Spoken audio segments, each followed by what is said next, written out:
চেয়ারে বসিয়েছেন। আমার বাঁচার কোনো উপায় ছিল না। 3.5 বছর একটানা কলকাতায়, বসিরহাট থেকে কলকাতায় যেতে হয়েছে একদিন বাদ একদিন ডায়ালিসিস করতে। আমার 2টো কিডনি ড্যামেজ, কোনো কিডনিতে কাজ করতো না। এই জন্য একদিন বাদ একদিন আমাকে যেতে হয়েছে কলকাতায় 3.5 বছর ডায়ালিসিস করতে। বাড়ি থেকে বেরিয়ে বাড়ি ফিরতে 9.5 ঘন্টার মতো সময় লাগতো। 4 ঘন্টা শুধু বেডে শুয়ে থাকতে হতো। রক্ত বার করে নিয়ে মেশিনে শোধন করে আবার দেহে ঢুকিয়ে দেয়া হতো। পানিগুলো বার করে দেয়া হতো। 3.5 লিটার, 4 লিটার, 4 লিটার 200 পর্যন্ত পানি একদিন বাদ একদিন আমার দেহ থেকে বিজ্ঞানী পরিকল্পনায় মেশিনের মাধ্যম দিয়ে বার করে দিয়েছে। 4 লিটার 200 পর্যন্ত, তার উপরে আর বার হয়নি। 3 লিটার 3.5 লিটার অটোমেটিক বার হতো। 3.5 বছর ডায়ালিসিসের পরে কলকাতা আর.এন. টেগোর হসপিটাল, মুকুন্দপুর জায়গাটির নাম গড়িয়ার কাছাকাছি, দেবী শেঠির হসপিটাল, আমেরিকান মানুষ। টোটাল কলকাতার ভিতরে সব থেকে বড় বেসরকারি হসপিটালের নাম আর.এন. টেগোর। এর বাংলা নাম হলো রবীন্দ্রনাথ ঠাকুর হসপিটাল। এই হসপিটালে গত 2024 সালের 18 তারিখ জানুয়ারি অপারেশনের পরে 6 মাস ঘরের ভিতরে আবদ্ধ ছিলাম। তারপরে আস্তে আস্তে একটু বাইরে বেরিয়েছি। আমার পেশাবের জায়গা আলাদা, পায়খানার জায়গা আলাদা, খাওয়ার ঘটি বাটি থালা সব আলাদা, কেউ তাতে কিছু করতে পারত না। ডাক্তারের নির্দেশ মেনে চলতে হয়েছে 4 বছর। আর আপনাদের মতো মহব্বতের ভক্তদের চোখের পানি আল্লাহ কবুল করে নিয়ে অধমকে কবরের যাত্রী থেকে উঠিয়ে চেয়ারে বসিয়েছে। আমি সেই অধম। সংখ্যা হচ্ছে এখন কম বেশি আপনারা জানেন। 1 বছর আগে কঠিন অপারেশন হয়েছিল আমার। একবার পাঁজরের কাঠি থেকে কুস্কি পর্যন্ত পুরো পেট ফেড়ে ফেলে কিডনি জোড়া হয়েছে। এজন্য লম্বা টাইম ডাক্তার আমাকে বক্তৃতা করতে নিষেধ করেছেন। 1.5 ঘন্টার বেশি ওয়াজ করতে নিষেধ করেছেন। প্রতিদিন হয়ে যায় 2.5-3 ঘন্টা। আজও প্রায় সেই টাইম হতে যাচ্ছে। সম্ভবত আমি 11:30 এসে বসেছিলাম, 12:30, 1:30, 2:30 বেজে গেছে এখন। তো 3 ঘন্টার কাছাকাছি বোধহয় হয়ে গেছে। কর্তৃপক্ষকে অনুরোধ রাখবো হুজুরকে একটু ঘুম ভাঙাতে, কারণ উনি প্রতিদিন কমপক্ষে 2টো করে প্রোগ্রাম করেন। অধিকাংশ দিন জনগণের চাপে 3টেও করতে হয় তাকে। ইচ্ছা না থাকলেও উপায় হয় না। মানে এমন মানুষ ধরেন প্রোগ্রাম প্রতিদিন রাত্রে 2-3টে করে করতে হয়। পুরপুরার পিসাবদের ভিতরে সব থেকে গলার এলাহান ভালো যার, তিনি হলেন আলহাজ হযরত মাওলানা ওমর সিদ্দিকী সাহেব। আমি তার গলার এলাহানের সঙ্গে আর কারো তুলনা পাই না। এলাকার অধিকাংশ বক্তা তার নকল করে ওয়াজ করার চেষ্টা করে, কিন্তু শেষ রক্ষে হয় না। ঠিক বললাম না ভুল বললাম? অধিকাংশ বক্তারা তার কণ্ঠের আওয়াজে ওয়াজ করায় জনগণ ফেভার করার চেষ্টা করে। হয়তো হুজুর কেবল একটু ঘুমিয়ে পড়েছেন। তাই আমি কর্তৃপক্ষের কাছে অনুরোধ রাখছি, হুজুর কেবলাকে আপনারা ডেকে নিয়ে আসেন। আল্লাহ চারিচক্ষের মিলন ঘটালে আমি আবার কিছু আলোচনা করব। লম্বা টাইম হয়ে যাচ্ছে আর প্রায় প্রতিদিনই বক্তৃতা করতে হচ্ছে। গত রাত্রে, আগের রাত্রে ছিলাম সেই মুর্শিদাবাদ কাটরা মসজিদ, তার আগের দিন ছিলাম বাংলাদেশ, আবার আগামীকাল যেতে হবে আমাকে জয়নগর। গতকাল একটু কাছাকাছি ছিল বাদুড়িয়ার ওখানে।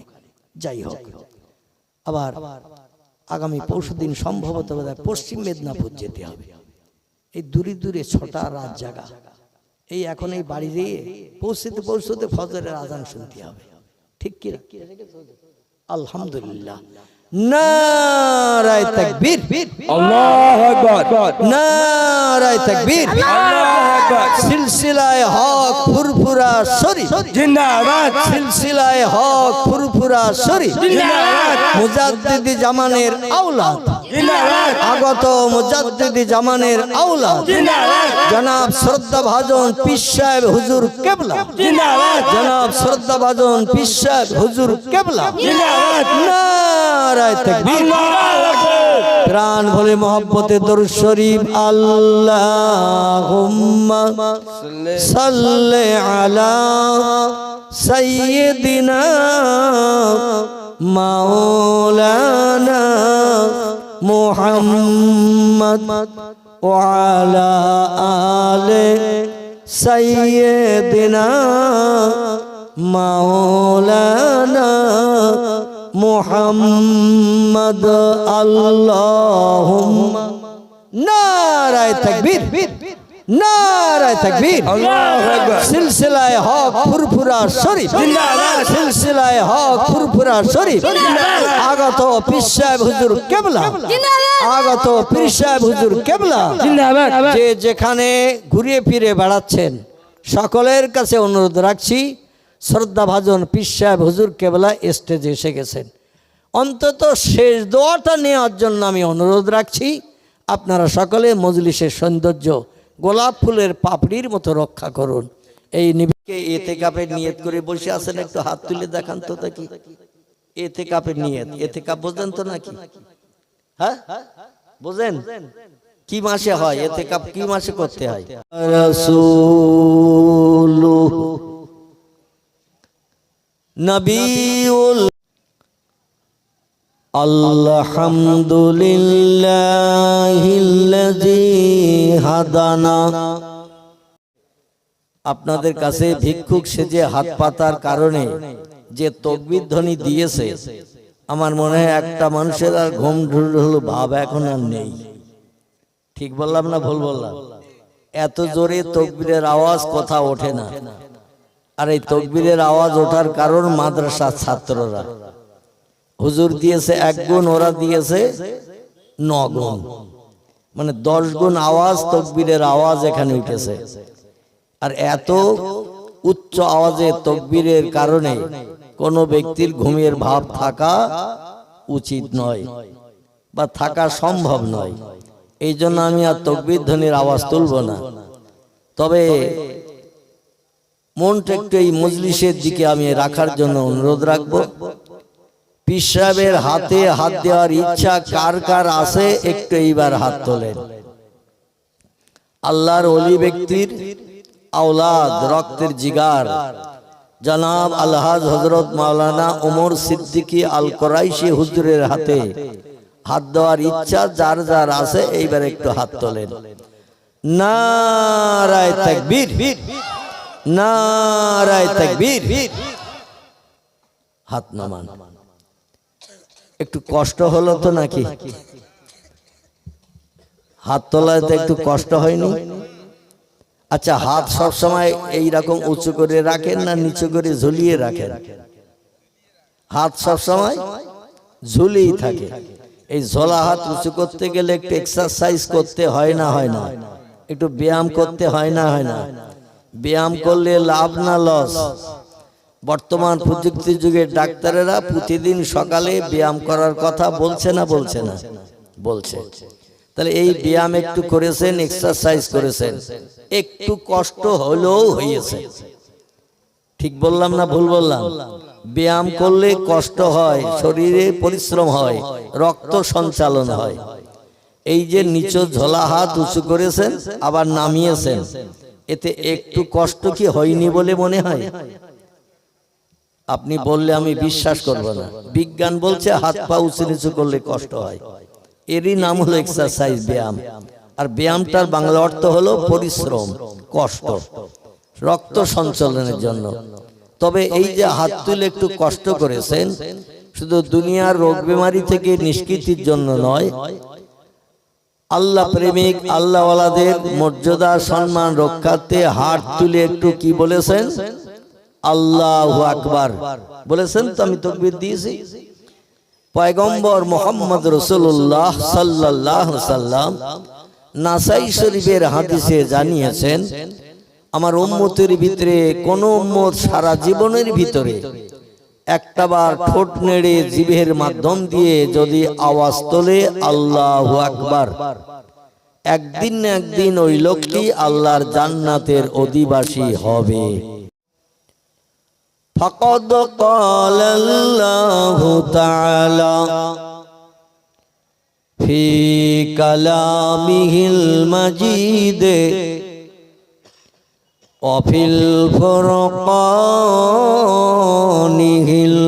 الحميد أعوذ بالله من الشيطان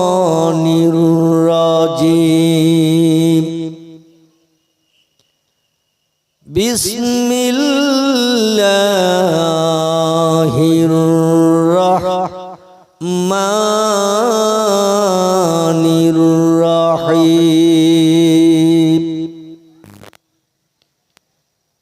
ইন্নাহু লাকুরআনুন কারীমুন ফি কিতাবিম মাকনুন লা ইয়ামাসসুহু ইল্লাল মুতাহহারুন তানজিলুম মির রাব্বিল আলামিন। সকলে প্রাণ খুলে গলা ছেড়ে উচ্চ আওয়াজে বলুন আল্লাহু আকবার।